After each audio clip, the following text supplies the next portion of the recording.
The procedure for tonight is as follows.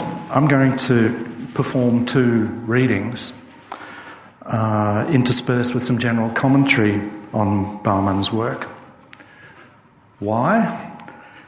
Because it seems to me that if I read a lecture, I would be bored. And if I spoke verbatim, you would be bored. So what I propose to do instead is to alternate, to read these pieces which were written for performance as novelists read from their work, because the prose is finessed rather than arbitrary or written for a solitary reader. The things I shall read are written for performance. It seems to me that performance matters and that it's an underdeveloped academic attribute. The first piece is personal. It's called Bauman's Coat. And it's been published in a Danish book, so the chances are that nobody here has read it. It raises some questions about what you might call an ethics of intellectual attraction. Why it is that some of us are attracted to some kinds of thinkers or theories or people. What the nature of our encounter with our teachers is. What the nature of our encounter with our masters is. I've been fortunate enough to have this kind of relationship with at least 2 thinkers, Zygmunt Bauman and Bernard Smith. If you have me back next year, I'll be very happy to talk about Bernard Smith. We could even bring him in. He's alive and well, as many of you will know. He's coming up for his 93rd birthday on October the 3rd, and he's sharp as a tack. So in the case of Bauman and in the case of Bernard Smith, an initially textual relationship became intensely personal for me. An attraction to ideas came to include an attraction to the person, to personality, to style. Intellectual attraction led to what I can only describe as a kind of love. So this is called Bauman's Coat. What is the project of Zygmunt Bauman? Many things.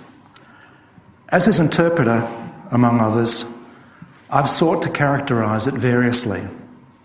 As a critique of modernity, as a critique of order, as a Weberian kind of Marxism, an East European critical theory, as a sociology of surplus populations, and so on. I remain attracted to the idea that its outside contours are those of a sociology of excess. Modernity is excess. Socialism was excessive, especially in its giganticist, Faustian ambitions, rebuilding the world of nature as well as the social.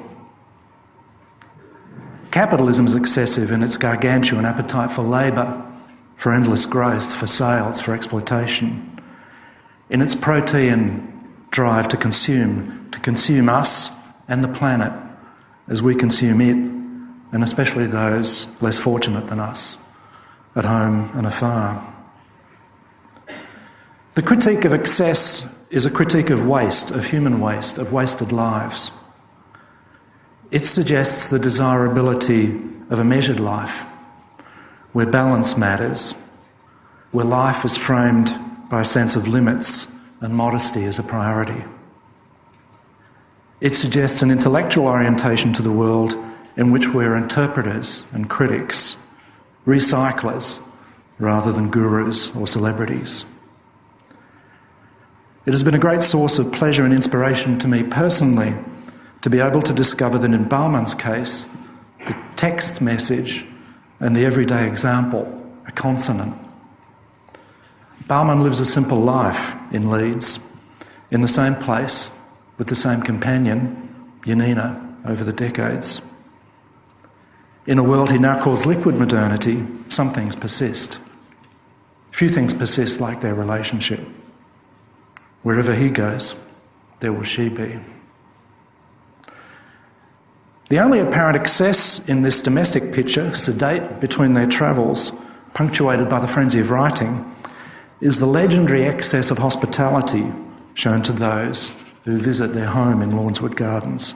Giganticism occurs in this world only at the dinner table. English breakfast, coffee mid-morning, scotch at noon. 4 mounted courses, red wine, Australian if I can find any on my way in from the railway station. Sleep, restoration, walk, evening meal, delicatessen or game, something grand for visitors, more booze. The conversation flows at the same rate. Generosity and hospitality abound. Curiosity about the stories that the traveller brings, reports on family and passing encounters, good wishes to carry back to others, everyday chatter, itself profound, telling, anecdotal, proverbial. Talk goes on for hours, with walk at table, travelling in the car, in the wing chairs in the sitting room. It moves easily from the most abstract to the most intimate, the most commonplace to the most detailed. Its wisdoms are little and local, and not only global or cosmopolitan. Oftentimes it is the smallest curiosities that call out the greatest insight. It is as though I enter another world, the world of my others, as their guest and momentary legatee. Bauman's autobiography and mine are full of shared intellectual resonances, but not life experience. I'm not actually that old. In his 80s, the life experience of my parents is closer to his. But there's more. An anti-Semitism I've never suffered. Exile, repeatedly, from Poland to the Soviet Union after 1939, back to Poland after 1945. In the army, reconstruction, dismissal in 1953 from his position in the army, personal reconstruction as a sociologist, dismissal again in 1968, twice dismissed, exile, Leeds, belated recognition, a career path he could never have imagined. My path of life, in contrast, has been as smooth as that of my generation, born into the 50s. No scarcity, except relative. No ultimatum to move on, to be ready to travel by the morning. Rather a series of opening doors, even from modest origins, leading of all places to the privileged land of the professoriate. Plainly, we had one thing in common, he and I. Gifted and dedicated teachers, those who could both instruct, direct and inspire, yet encourage. If this happens to you, as a student of fortune, there is perhaps a moral obligation, a sense of duty to do the same, to pass it on.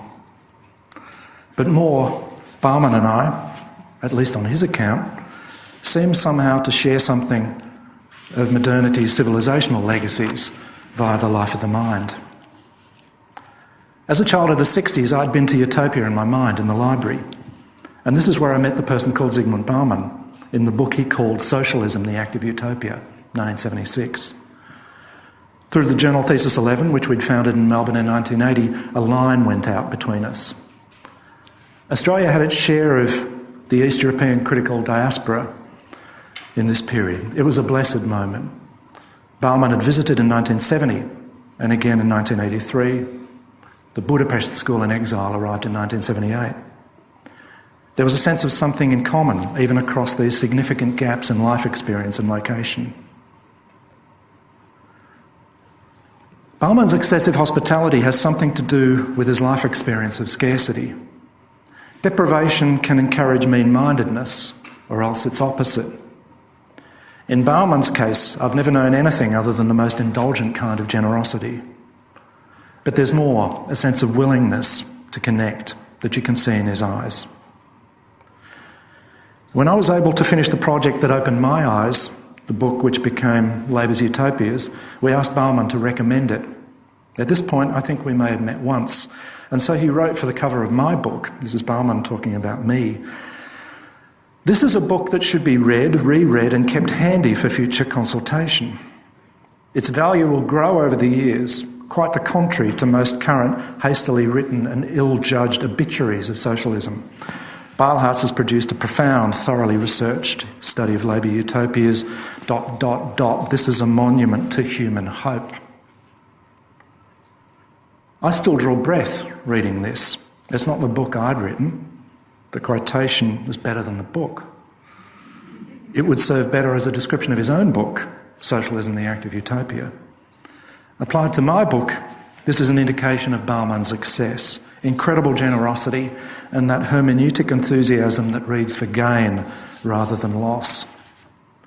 More, it reflected our sympathies, Bauman's own fondness for the land of Marx's final exile, its labour culture, and the earlier utopian hopes that he bore. Leeds is a fitting place for him to remain, even as Europe, East and West, became his travel agenda and audience. So it became a ritual for me to visit Leeds annually, where I would be fattened up with food, drink and ideas, but also enjoy the company of just being, sitting in silence, watching films together, drinking in the pub after walking, never feeling that I had to perform even when there were serious things I had to discuss. There were comical and bracing moments, as when the Antipodean visitor travelling for summer was caught short without a coat as we went to walk in the hills over Ostley. Kitted out in Bauman's coat, the experience was ordinary and sublime at the same time. Small change, a paperclip in the pockets of this coat drawn worn about me, a view and wind, and a story about arrival in these parts, or bracing. It reminded me of another story, of Marshall Salens's coat. Salens was visiting Canberra in winter for an event in honour of Bernard Smith. This was the place the Baumans had seen in the extremes of summer. At a book launch, Salens's overcoat disappeared, favourite pen, notes, other things on board. Before the week's proceedings had expired, it showed up again. The anthropologists thought that perhaps someone had been cold or short-sighted and taken it in mistake. My guess was that someone rather hoped to borrow it for the magic to wear off, to steal the aura rather than the cloak itself. As for me, God only knows what's rubbed off. Affection, inspiration, friendship, given of accident, of the accidental encounter of life beyond. I needed then to share it around. When my family visited Leeds Ensemble in 1999, it was like a kind of homecoming, as though we had known and understood each other for much longer. When we asked advice for our further travels in Yorkshire, Bauman came into the room beaming, bringing the now ragged map. Sorry, I've lost a page. I have the map. Perhaps it'll help me find the page. This is Bauman's map. I don't have his coat. He didn't give me his coat. I'm short a page.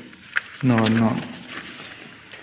Bringing the maps with which his family had navigated their new habitat into the days of settlement in the 70s. We left sad to go, full of instructions for Whitby and Wensleydale, the moors and further afar, with a sense of love conveyed for this countryside and its openness, with pre-cut sandwiches sufficient for a small army, and with a sense of joyous sorrow. As it came time for us to head off, Bauman set us all in the kitchen, 4 of us, 2 of them, and told us that we should sit together in silence thus for 5 minutes and leave in silence. This meant that we would see each other again. I was too moved to ask whence this ritual came, if it was Jewish, Polish, incidental. Anyway, I was bidden to silence by a man whose wisdom I defer to. We departed with wet eyes and a sense of great good fortune that it should have been possible across generations and continents to encounter a friendship such as this, one from which I could learn so much that I will never be able properly to articulate its results or forms. But there are words that do not need to be spoken. Now let me offer some bridging observations on Bauman's work. I'm sure many of you have read these materials. It's an enormous body of work which covers an enormous number of topics and subjects. Bauman has written about most things. There's 32 books in English. There are 15 in Polish. So there's a whole Polish prehistory to which I'm not privy, and many of us are not privy. The work in English cleaves into two major phases, scholarly and popular. The work that reaches from about 1972 to the early 90s when he retires and changes his writerly strategy. Then later he begins to publish what he affectionately calls little books, Büchlein, pocket books, penguins, strap hangers, books that people will read on the train or on the bus. He shifts into a mode of recycling and the reiteration of ideas. In the earlier scholarly phase, I think there are two major turning points. The first is Legislators and Interpreters, which is published in 1987. And the second is his most influential book, Modernity and the Holocaust, published in 1989. Legislators and Interpreters was important because it was, I think, probably the first major work in sociology to take on the postmodern as an intellectual phenomenon. This is then later represented, of course, more famously in the image of liquid modernity. In Legislators and Interpreters, Bauman uses two voices, not unlike a novelist, modern and postmodern. It's a book that has two conclusions, one modern, one postmodern. It's characterised by a kind of ambivalence which becomes a motif of his work for the rest of his life. There's a hermeneutic turn in this story. Bauman is always under the influence of a cluster of figures and in dialogue with a very large group of figures. The more influential figures are Marx, Weber, Gramsci and Simmel. Somewhere in a footnote he refers to Simmel as Georg Simmel, who started it all. And we find that there are certain kinds of stylistic inclinations in Bauman's work that follows Simmel. The idea of the stranger in particular, of figures of modernity, of particular personas and personalities, tourists and vagabonds in Bauman's work. At the same time, he's working his way out of Marxism, but he remains committed to socialism. Modernity and the Holocaust, as I mentioned, is, I think without doubt, the most influential book. It's interesting perhaps to remember that on publication it was not well received. Most of the initial reviews of Modernity and the Holocaust were negative because Bauman was viewed, to put it bluntly, as shitting in the nest, as blackening modernity or civilization.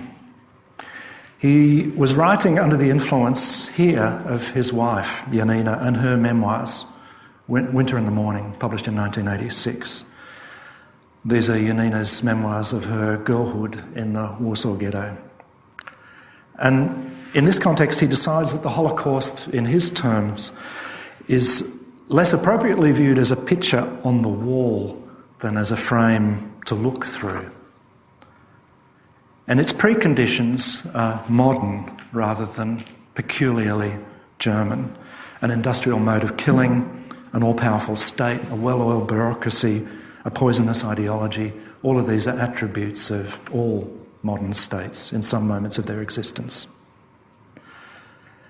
At this point, those of you will know who've read this book, he connects to those famous experiments conducted at Berkeley and Yale, the Zimbardo experiments and the Milgram experiments, because he wants to argue that the lessons of the Holocaust are actually about us as moderns.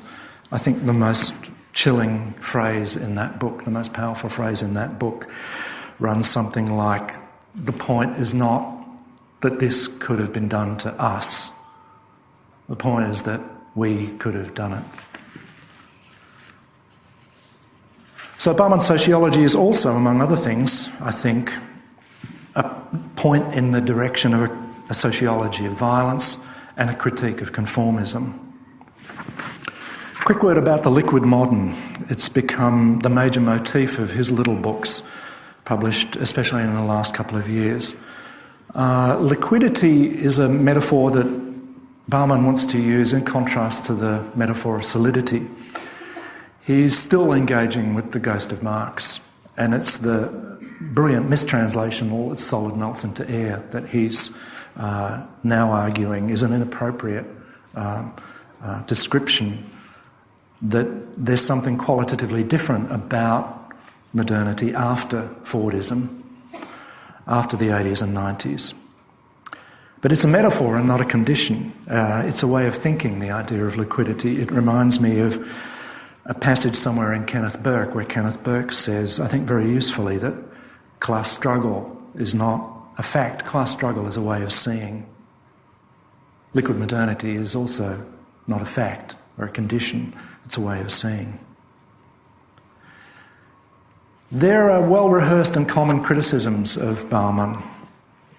One is that he's nothing but an anti-modernist. Sometimes this shifts into a slightly more sophisticated claim that he's nothing but a romantic. I don't think either of these criticisms captures the extent of his concern. Not least because anti-modernism is a part of modernism. It's an inescapable part of modernism. He's frequently charged with being pessimistic. Sometimes I, perhaps too willfully, like to connect him to Michael Leunig in this regard. I remember, you'll know, one of the famous early Leunig pictures is of a man, I think, solitary man, slapping his thigh and having a really good time. He's probably drinking. The caption says, "The man who laughs has not yet been told the terrible news." And this is, I think, more sympathetic with Bauman's general orientation. Bauman wants to tell us the bad news because he believes that we're capable of doing better. He's actually an anthropological optimist. There's a passage in a lecture I saw him give in Leeds in which somebody accused him of being unhelpful, pessimistic, and he said in a Polish intonation that I can't possibly do any justice to, "If I tell you the bad news, it is because I want you to do something." So I think it's more interesting to think of him in the role of Jeremiah or Cassandra, or perhaps as the angel of history.